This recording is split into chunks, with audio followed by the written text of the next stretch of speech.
Soundstripe.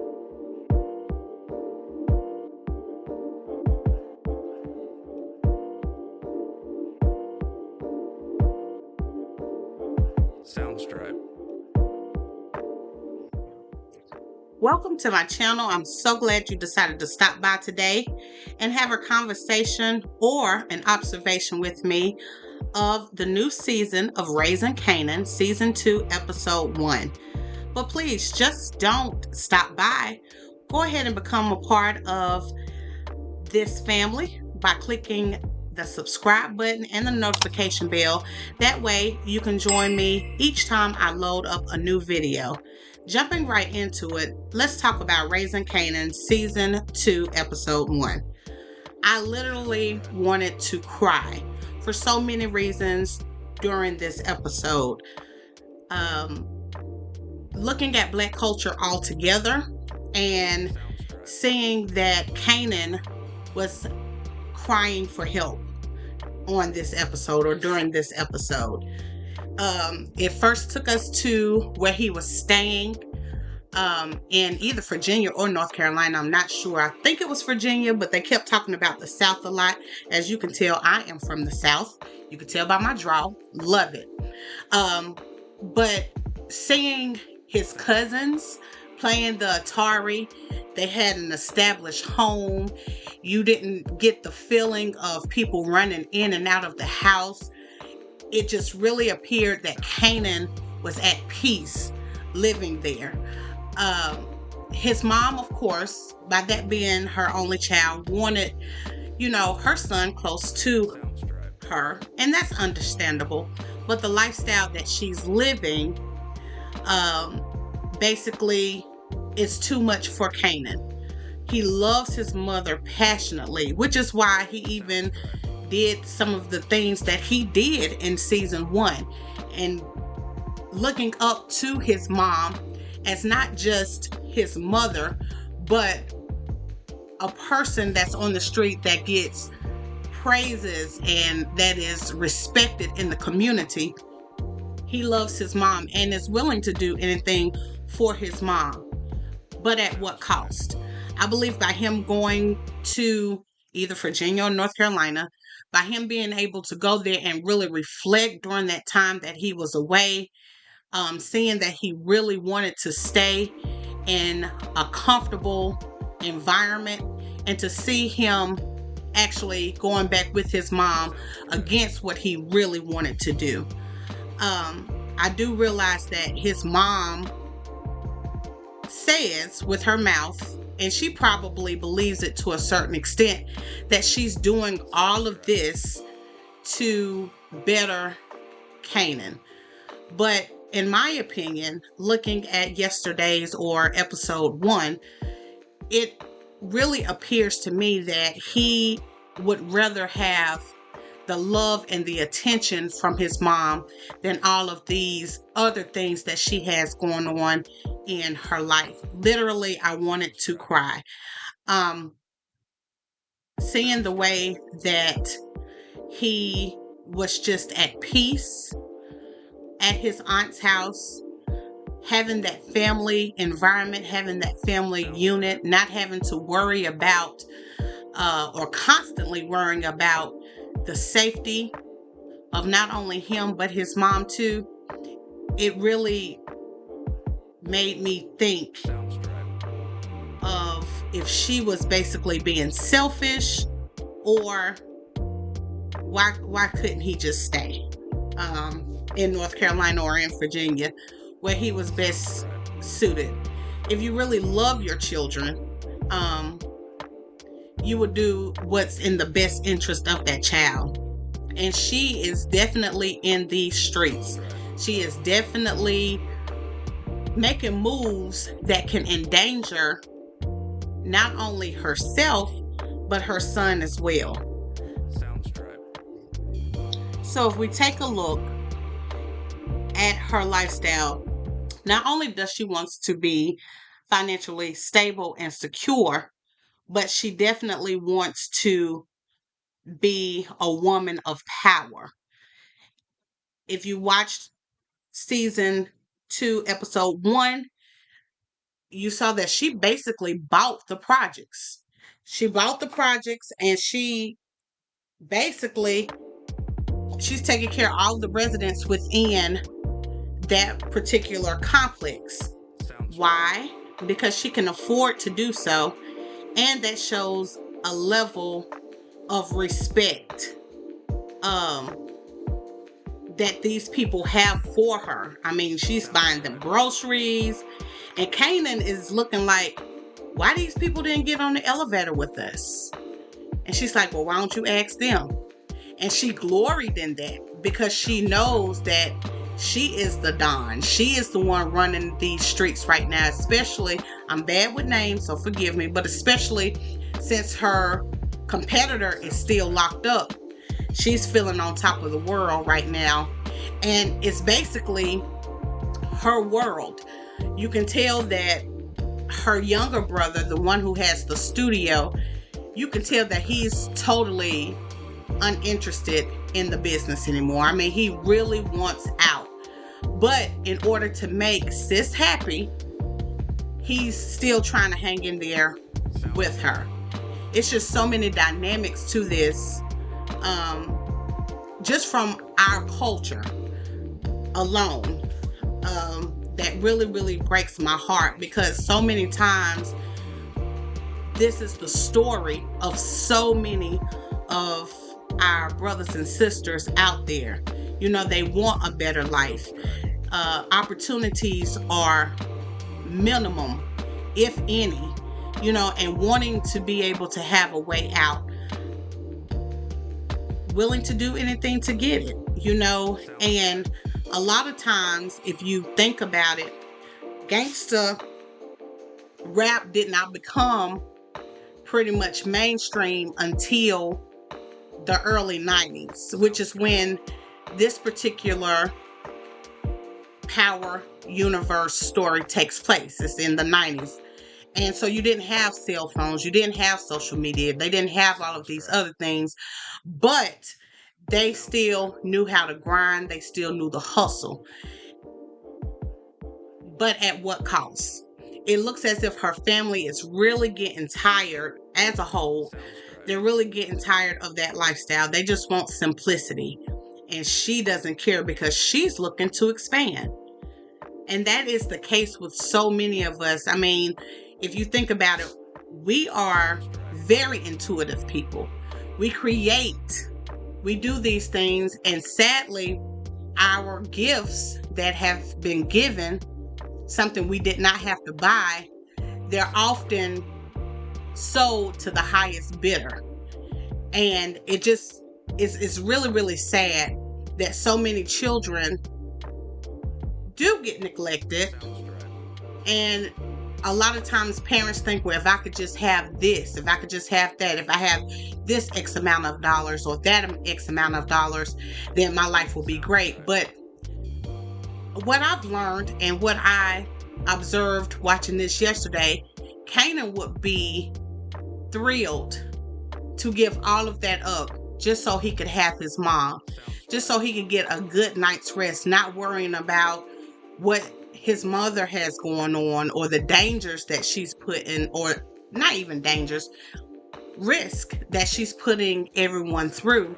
And she doesn't see that because she is very much so into her own world, and she's neglecting her child in the process of it. I do plan to do another video in the next couple of weeks, explaining the differences in the music industry when it comes down to the influences that we now have and that we now face. But, you know, seeing this episode yesterday basically really, really made me sad, because I know that there's a lot of stories that are similar to this, where children get neglected and get lost in the world of their parents trying to come up. I mean, think about it. She literally had Kanan to try to murder his father. Although Kanan doesn't know this yet, but to me, it was just too early for him to come back. I don't know the father's name, the detective's name. I'm bad with names. But anyway, I'm going to say Omar Epps. His partner is not playing any games. He's asking her to let it go.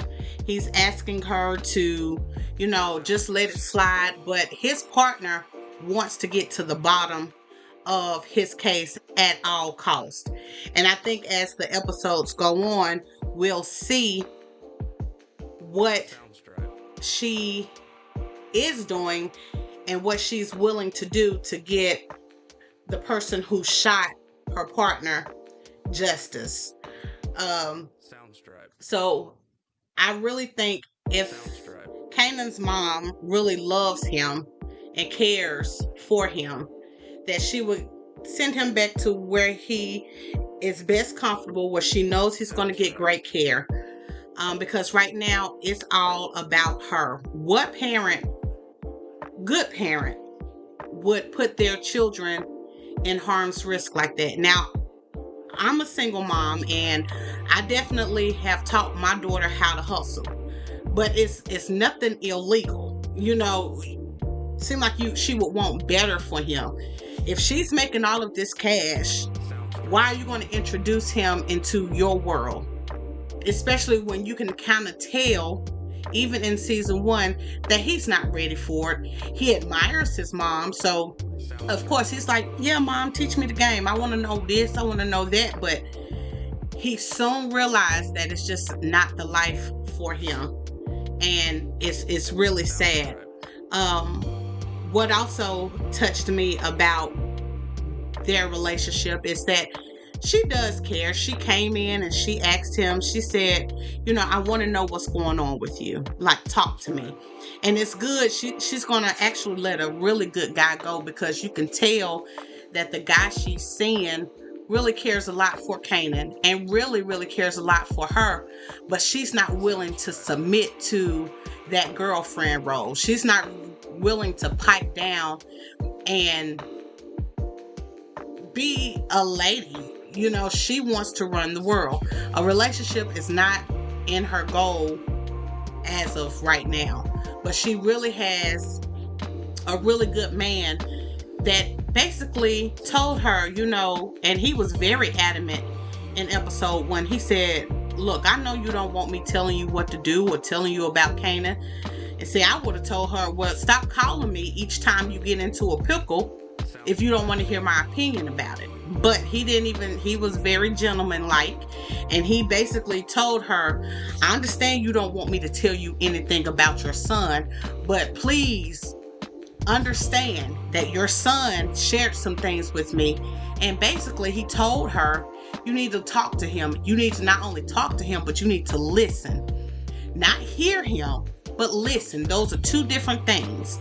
I can hear what you're saying, but if I'm listening to what you're saying, I'm actually processing. And I expect to take that listening part and apply it to whatever it is that you are trying to portray.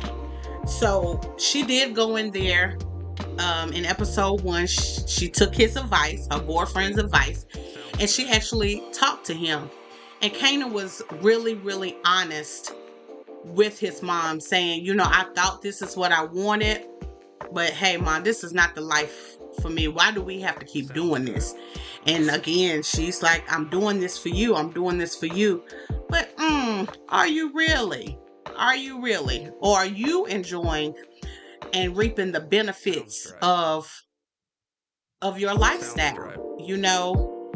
How could you expect for him to do well in school? How can you expect for him to have all of this on his plate?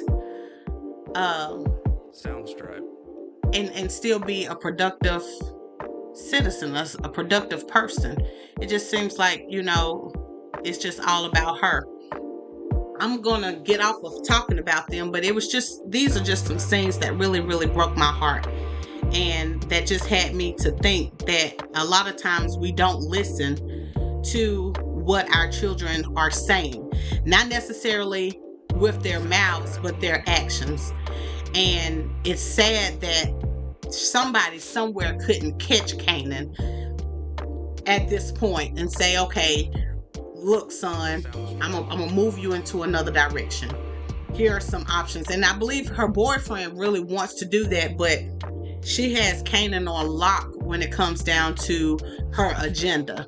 And so it's really, really sad. And we'll just see as the season goes on what else she will entangle her son with and have him doing.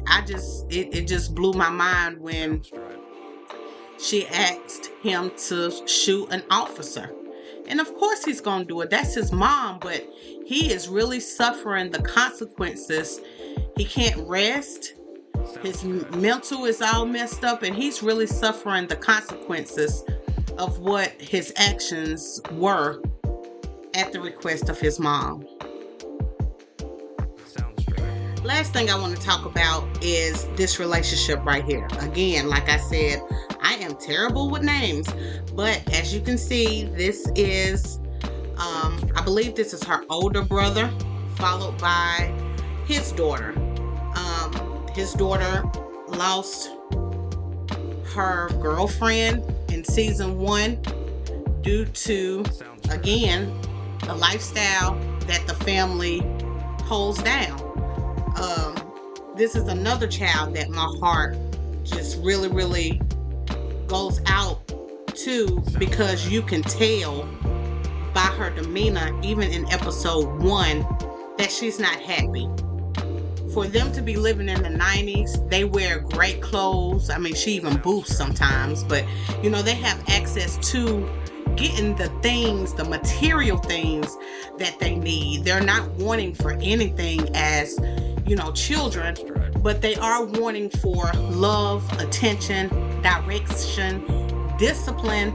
These kids on this show are asking for it, which is why I believe that Kanan and his cousin are more like brothers and sisters, because they're sharing the same struggle. They're in the same family. They understand the ins and outs of the business, and they're literally screaming for help. The beef between the father and daughter is quite serious at this point.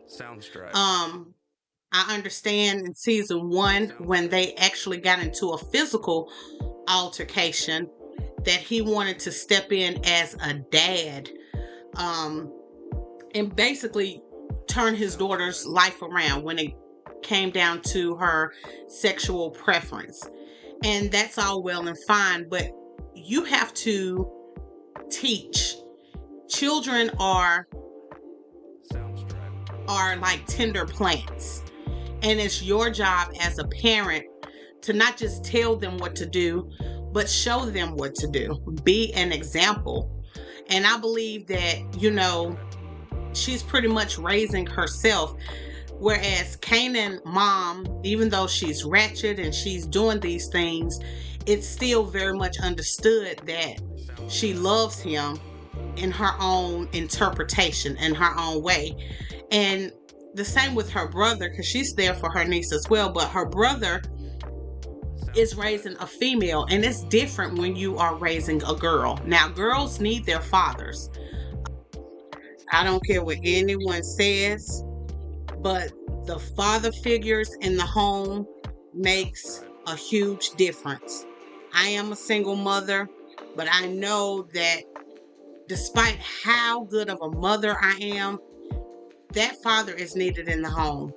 And that has been a trap in today's society, where the male gets taken out of the home. I even watch a lot of paternity court, where a lot of these women are saying, oh, I don't need him. I just want my child support. I don't need him. No, a female needs her dad. A female needs to see how a man is supposed to treat a woman. Therefore, that father has to be ready to be a father, has to be ready to be a dad. And even if he's not ready, if that creation has taken place, that child solely relies on both parents. But a father's place is supposed to be for structure and discipline. And too many of our young ladies in today's society do not have the privilege of being raised by their father, by having the influence of their father, thus leading us to where we currently are today, where the family dynamic is totally chaos. I was actually watching an episode, I believe it was season 1 or 2 of Good Times, where Thelma was dating. Thelma was 16 years old, and she was dating a 21-year-old guy who was in college. And James and Florida found a book of sexual behaviors of people living in the ghetto. And James went ballistic when he found out that it was his little girl's book. He was hyping JJ up when they thought that the binder belonged to JJ. But when he found out it belonged to Thelma, he flipped out. But he didn't get a chance to actually read the contents and the material. And when he did, he understood it better. But there's something special about a father being in their daughters' lives, especially when you are an honest, decent father. And not only for girls, but boys need their father as well, especially young men. With everything that's going on, once we realize that taking the father out of the dynamic is ruining us, when we realize that and fathers become men and take responsibility for their children, we will be in a much better place. Now, in Good Times, James, this was a poor family, but they took what little they had. They were happy. They weren't looking over their backs. Crime wasn't there, and they did things as a family. Taking the male out of the household was a part of this systematic racism that we so much talk about and try to fight for every day. Taking the male away from the female, from the household, is very detrimental to our existence and to our survival. In this particular story, he's so far caught up in the game and in the family business and trying to please his sister that he's basically forsaken his daughter. She is literally crying out for help. The closest female that she has that she can depend on is Kanan's mom. I guess her name is Raquel. And, Raquel don't even have time for Kanan, yet alone have time for her. On that deep level. Setting a good foundation for these children is something that is lacking in this story. And it's the case, like I said before, with so many children today, and those children who were raised in the late 80s and the 90s. Trust me, that's my era. Early 90s, I was on it, and sometimes we get so caught up in the glamour and glitz of the lifestyle that we don't see that these lifestyles are really killing us, literally killing us. Only thing you have to do now is look at the news and look on your social media feeds. And every time you look around, there's killings going on. There's no need for the Ku Klux Klan anymore because we're doing a good job exterminating each other. And a lot of this stuff comes from the things that we absorb within our systems, the things that we listen to, the things that we digest, and those things become a part of us. We're listening and looking at these things as entertainment purposes, not knowing that these things are actually attaching themselves to our spirits.